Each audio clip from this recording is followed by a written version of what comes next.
Nampally ACB కోర్టులో కేటీఆర్ విచారణ ముగిసింది. తదుపరి విచారణను ఆగస్టు 25కు వాయిదా వేసింది.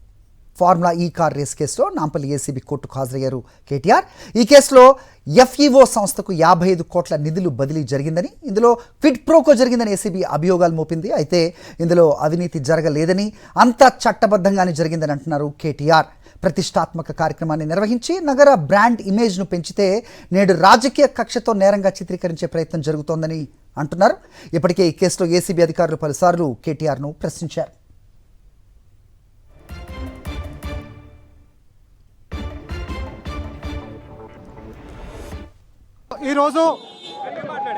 ఈరోజు కేటీఆర్ గారు ప్రిన్సిపల్ ఏసీబీ కోర్టులో ఫార్ములా ఈ కేర్ రేస్కు సంబంధించి సమ్మన్ తీసుకున్న తర్వాత ఒక రెస్పాన్సిబిలిటీ పర్సన్గా ఈరోజు కోర్టుకి ఫస్ట్ అపియరెన్స్ కావడం జరిగింది.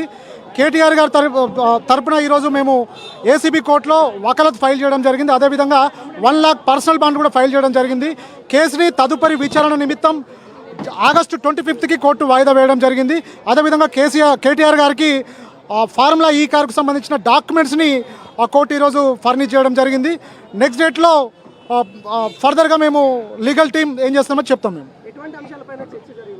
అంటే ఈరోజు చర్చ అనేది జరగదు. కేవలం కోర్టు నుంచి సమ్మన్ వచ్చిన తర్వాత మొదటి ఛార్జ్షీట్ ఫైల్ చేసిన తర్వాత మొట్టమొదటి అపియరెన్స్ ఈరోజు ఉన్నది. ఈరోజు మేము వకాలత్ ఫైల్ చేయడం జరిగింది. విచారణ అనేది ఈరోజు కాదు, ఇంకా టైం పడుతుంది విచారణకి.